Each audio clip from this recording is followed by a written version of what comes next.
Franck Ferrand raconte sur Radio Classique.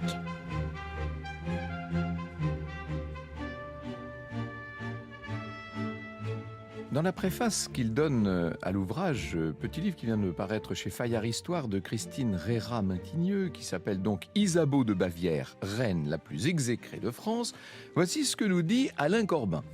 L'histoire de cette exécration est d'autant plus exceptionnelle qu'elle se construit sur le temps long et est encore aujourd'hui à l'œuvre.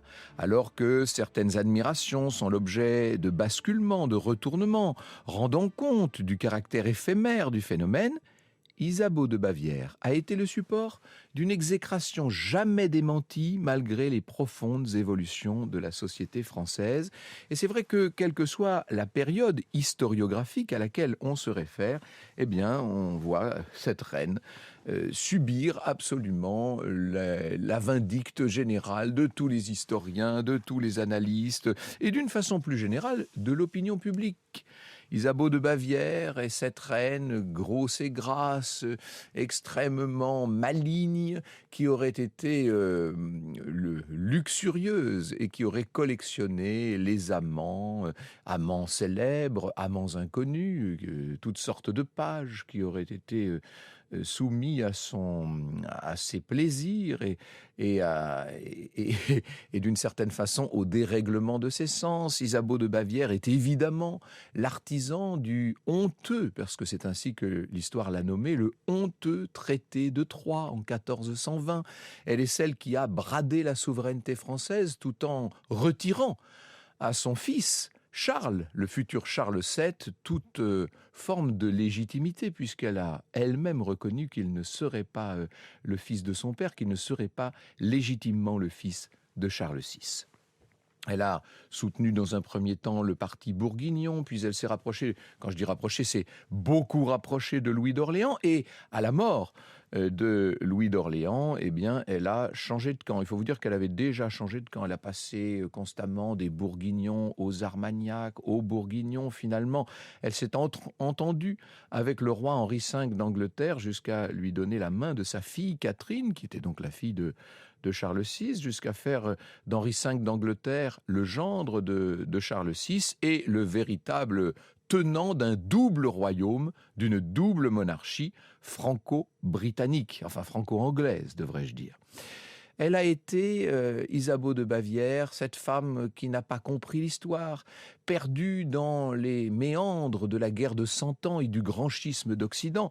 Elle a été, pour résumer les choses, celle qu'on a appelée, un peu vite peut-être, la reine débauchée. Qu'en était-il vraiment ? C'est ce que nous allons essayer de voir ensemble. Franck Ferrand sur Radio Classique. Le mariage d'Isabeau, alors au départ elle s'appelait Élisabeth de Bavière, on la surnomme très vite, elle prend en France le nom d'Isabelle et on la surnomme Isabeau. Est-ce que c'était déjà à l'époque une façon de la dénigrer ? C'est très difficile à dire. Toujours est-il que cette Isabeau avait très bien commencé son règne. Elle avait rencontré le petit roi, je dis petit, le jeune roi Charles VI à Amiens en juillet 1385.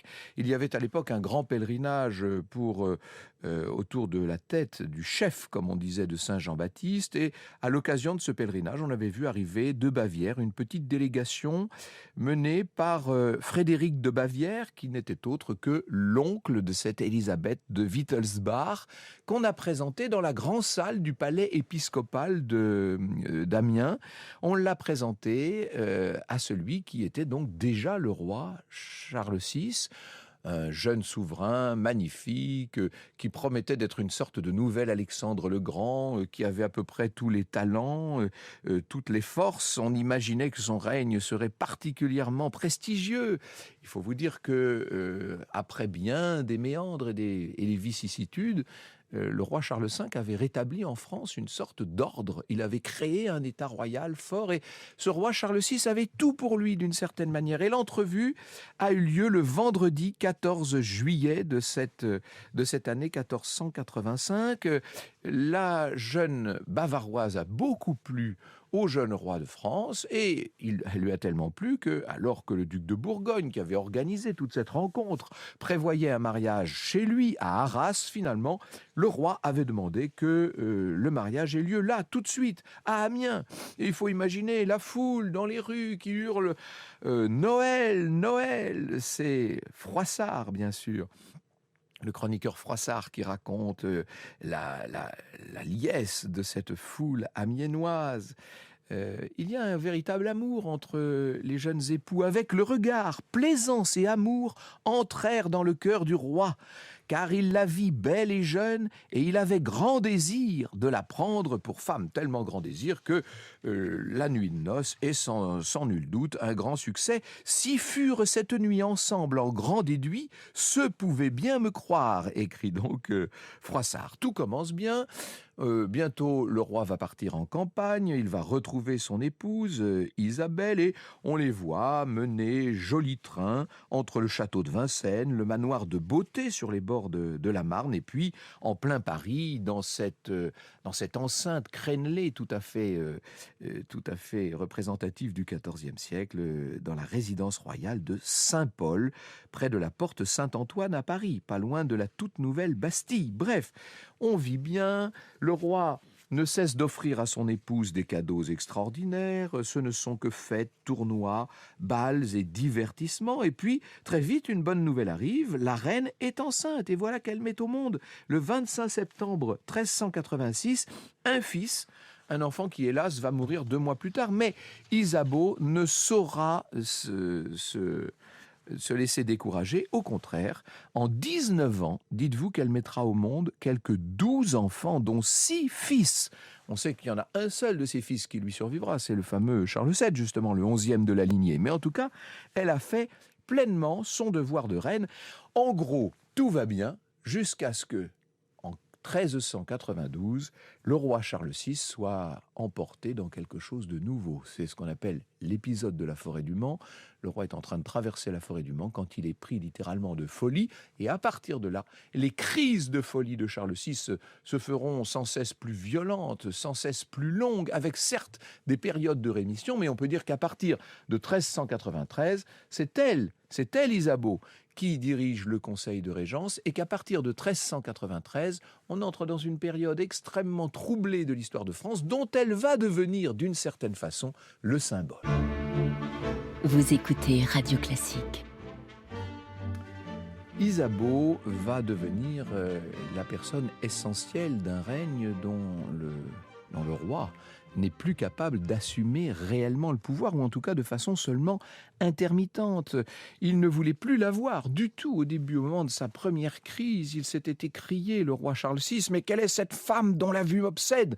Délivrez-moi de ses persécutions et de ses importunités. » Et puis bon, de temps en temps, lorsque dans des périodes de rémission, il revenait un peu à ses esprits, il faisait de nouveau bon accueil à sa femme, au point du reste que d'autres héritiers et d'autres petites princesses vont naître au fil des années. Les aventures amoureuses d'Isabeau n'en vont pas moins vite d'effrayer la chronique. Et parmi les amants qu'on lui prête, et il est probable qu'elle en ait eu pas mal, parmi eux, il y en a un qui est très célèbre et qui pose problème, puisqu'il s'agit du propre frère du roi.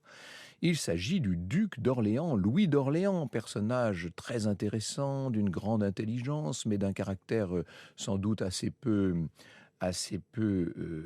tenu, personnage au physique très séduisant, hein. Il est grand, il a des traits fins, il sait par cœur toutes sortes de poèmes, bref, il a tout pour séduire celle qui est la reine.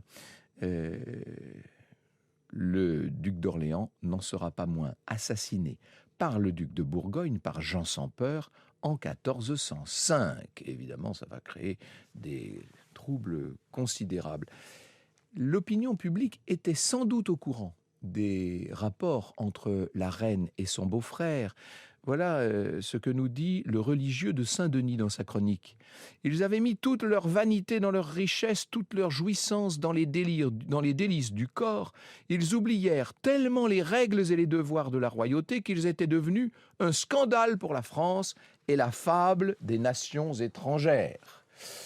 évidemment, ça a été pour la France un moment terrible parce que on sait que Louis d'Orléans profite de ses accointances avec la reine pour développer contre le parti contre le parti de Bourgogne, contre le duc de Bourgogne, toute une politique sur laquelle j'aurai tout à l'heure l'occasion de revenir. Alors, la reine, après la mort de celui qui a été le plus célèbre et le plus scandaleux de ses amants, va tomber, semble-t-il, dans une sorte de débauche chronique, avec, qui plus est, un physique qui la sert de moins en moins. On disait qu'elle avait un tel embonpoint à partir des années 1412-1413 qu'il faut la faire rouler sur un siège mobile pour la promener à l'intérieur même de ses appartements de l'hôtel Saint-Paul. Elle n'est que festoiements et esbattements, nous dit un chroniqueur de l'époque. Pour la reine Isabeau, le pouvoir est très difficile à tenir. Dans un premier temps, elle a soutenu le parti bourguignon. Et puis donc, vous avez vu à quel point elle s'est rapprochée de Louis d'Orléans. Et après la mort, évidemment, après l'assassinat du duc d'Orléans en 1407, alors là, évidemment, elle va prendre pleinement le parti des Armagnacs. C'est l'époque où le roi d'Angleterre, Henri V, se dit que les troubles en France sont arrivés à un tel niveau qu'il pourrait en profiter. Il va armer contre la France, il va amener avec lui des armées sur le continent, remporter plusieurs petites victoires, jusqu'à la grande victoire d'Azincourt en 1415, qui, vous le savez, aura été un peu le glas de la chevalerie française et un véritable désastre pour le royaume. Or, Isabeau, à ce moment-là, reste persuadée qu'elle représente, en l'absence de son mari qui va de crise de folie en crise, elle représente le pouvoir légitime. Et elle va essayer de chercher, avec son fils, le dauphin Louis, elle va essayer de chercher à unir les deux factions ennemies. Sauf qu'elle n'y arrive pas et que de toute façon, le dauphin Louis meurt en 1415. À ce moment-là, le parti des Armagnacs arrive à s'emparer d'elle, si je puis dire, et de sa petite cour. Il faudrait d'ailleurs entrer dans le détail de sa petite cour. Et elle est exilée à Tours. C'est là qu'elle va nouer de nouveaux contacts, d'abord indirects avec le nouveau duc de Bourgogne qui s'appelle Jean sans Peur, et Jean sans Peur finira par la délivrer.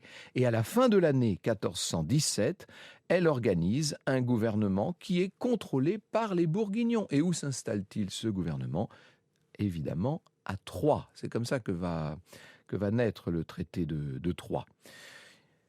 On avait, c'est le duc de Bourgogne qui avait fait assassiner, Jean sans Peur avait fait assassiner Louis d'Orléans. Eh bien, à son tour, le parti Armagnac, on les appelle les Armagnacs parce que il se trouve que Charles d'Orléans, qui d'ailleurs a été fait prisonnier à Azincourt en 1415, avait un beau-père qui était Armagnac. Bon, voilà pourquoi on l'appelle le parti Armagnac.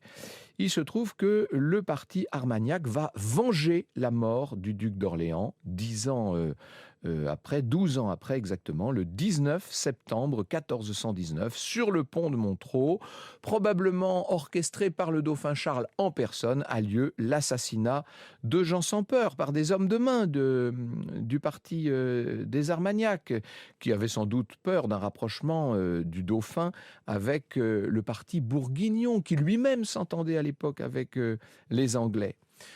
Il est temps pour la cour de réagir. Évidemment, cet assassinat du duc de Bourgogne a des conséquences terribles. Henri V va pouvoir s'appuyer là-dessus pour entraîner la reine Isabeau et le tout nouveau duc de Bourgogne, qui est maintenant Philippe le Bon, à venger ce meurtre et à faire reconnaître comme héritier du trône celui qui justement est roi d'Angleterre. Ce qui veut dire qu'à la mort de Charles VI, Henri V doit devenir roi d'Angleterre et de France. Ça, c'est le moins qu'on puisse dire, c'est que ça ne va pas faire plaisir à tous ceux qui, dans tout le sud et dans tout l'ouest du royaume, demeuraient fidèles au trône de France, demeuraient fidèles au dauphin Charles. Le traité de Troyes est signé en 1420. Ce que ne pouvait pas imaginer le roi d'Angleterre, c'est qu'il allait mourir en vérité avant Charles VI et que évidemment, la couronne, à la mort de Charles VI, irait sur la tête d'un enfant au berceau, celui qu'on appellerait donc Henri VI, roi d'Angleterre et de France. Vous pouvez faire confiance au dauphin de Bourges, au petit roi de Bourges, à celui qui va devenir le roi Charles VII, pour récupérer la pleine légitimité, et on sait qui permettra cela. Ce sera bien sûr Jeanne d'Arc. Alors, et la reine pendant ce temps? La reine, évidemment, devient l'objet d'une exécration qui se perpétuera pendant des siècles. Et c'est ce que nous allons voir maintenant, l'histoire en quelque sorte de cette détestation. Car il y a une histoire de la détestation d'Isabeau de Bavière. Franck Ferrand sur Radio Classique. La reine Isabeau n'est plus qu'un vestige de l'histoire, si je puis dire. Elle est vieillie avant l'âge, de plus en plus énorme. Elle est devenue complètement impotente maintenant. Elle vit dans son hôtel Saint-Paul. Et elle vit dans cet hôtel Saint-Paul, honnie par la population entière. Elle est insultée par la populace à chaque fois qu'elle a l'occasion de paraître quelque part. Les larmes d'Isabeau peuvent se comprendre, nous dit Bernard Boringe. En ces années tragiques, elle se sentait terriblement isolée, brouillée avec Charles VII, son seul fils survivant. Elle se voyait en outre dépouillée de toutes ses anciennes richesses et vivait d'une médiocre pension, il y avait quelques passions aussi, octroyée par Bedford. Il y a un chroniqueur qui dit « Elle était si pauvrement gouvernée qu'en la voyant, on lui demandait à elle-même où était la reine. On faisait si peu état d'elle pour les grands maux qu'elle avait causés sur la terre qu'on eut l'insolence de la poursuivre en raison de dettes contractées par elle pour les premiers besoins de sa vie, tels que feu, éclairage, nourriture. Elle fut condamnée au paiement. » Tout ça est effroyable. Elle ne mourra pourtant, toujours dans son hôtel Saint-Paul, que le 30 septembre 1435, à l'âge de 68 ans. Et pour la conduire à Saint-Denis, on est obligé d'inventer toutes sortes de subterfuges et de l'emmener de nuit, tellement elle est détestée. Et elle va être encore plus détestée, bien entendu, dans les règnes suivants. On sait l'exécration qu'avait d'elle le roi Louis XI, par exemple. Et puis, par la suite, tous les grands historiens des règnes de Louis XIV, de Louis XV vont en faire une sorte d'exemple de tout ce qu'il y a de plus horrible. Et au XIXe siècle, elle devient l'incarnation même de ce qu'est une mauvaise personne. 1000 nuances de déshonneur, nous dit Christine Reyrat-Maintigneux dans son ouvrage Isabeau de Bavière, reine la plus exécrée de France. 1000 nuances de déshonneur, telle semble être la destinée d'Isabeau de Bavière au fil des siècles. Son exécration multiséculaire s'aggrave avec les pamphlets antimonarchistes de la Révolution. Au XIXe siècle, l'historien, romancier, linguistes, manuels scolaires participent à ce dénigrement, des peintres aussi dans l'art officiel. La première moitié du XXe siècle saisit le fouet à son tour. Et alors, on va voir à quel point, aujourd'hui encore, on cite Isabeau de Bavière dans de nombreux discours, dans de nombreux articles, à chaque fois qu'il est question de stigmatiser un gouvernant qui aurait fait peu de frais de la souveraineté et de l'indépendance du pays. Alors, nous dit notre auteur, que retenir de la postérité d'Isabeau de Bavière? D'abord, que son infamie supposée a protégé rétrospectivement l'honneur des Valois et de la France. Parler d'elle, c'est ne pas parler des vérités difficiles à admettre pour les tenants de l'ordre monarchique et politique. Et elle ajoute, son acceptation du traité de Troyes a permis de la figer dans une posture négative aux multiples combinaisons ultérieures, un traité qu'elle rechigne pourtant à accepter dans la réalité et qui, on l'a dit, n'a pratiquement pas été appliqué. C'est ce que démontre en effet, Christine Reyrat-Maintigneux. Mais le nœud de cette détestation, nous dit-elle, est ailleurs. Il est dans le fait que cette mère n'a pas protégé son fils envers et contre tout. Elle a touché au cœur de l'harmonie des croyances de la chaîne des générations, d'où les références sans doute au mythe dès le XVIe siècle, à Médée ou au champ lexical du monstre, un être qui n'est pas humain ou qui ne l'est plus, peut-être parce qu'elle aurait été d'une certaine manière une mauvaise mère. Franck Ferrand sur Radio Classique. Il y a un autre auteur qui avait porté sur la reine Isabeau un regard un peu plus modéré, un peu plus nuancé. C'était Jean Marcal, qui nous expliquait, c'était il y a longtemps, c'était en 1983, dans un bel article de 1983 dans Historia, il disait que la faction bourguignonne n'était pas née d'un coup autour de Jean sans peur, qu'elle existait depuis des années et que les partisans du duc de Bourgogne étaient les bourgeois, le peuple des travailleurs et des grands seigneurs qui tiraient leurs revenus du commerce et de l'industrie.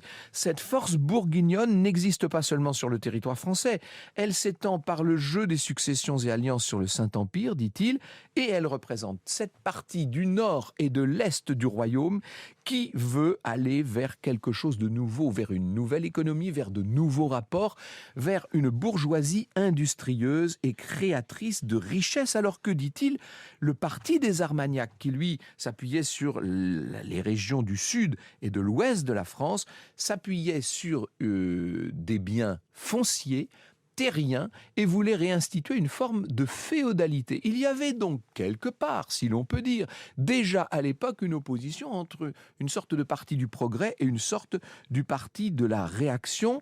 Et les Armagnacs, dit Jean Marcal, sombre dans une attitude rétrograde, sauver ce qui peut être sauvé de l'ancienne féodalité. Eh bien, contre cette opposition stérile et extrêmement délétère, sur fond de guerre de 100 ans et de grand schisme d'Occident, ne l'oublions jamais, il y a les papes d'Avignon et les papes de Rome à l'époque, eh bien il semblerait que la reine Isabeau ait essayé, elle, de créer quelque chose de nouveau. Elle voulait créer cette nouvelle monarchie franco-anglaise, quelque chose qui aurait permis de sauver ces peuples tout en essayant de créer une véritable puissance, une puissance dont Jean Marcal nous dit qu'elle aurait pu apporter une solution transcendante aux problèmes de l'époque.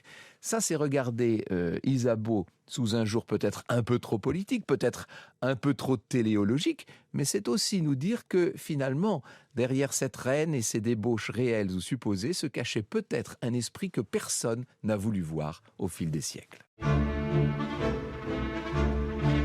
Vous écoutez Radio Classique.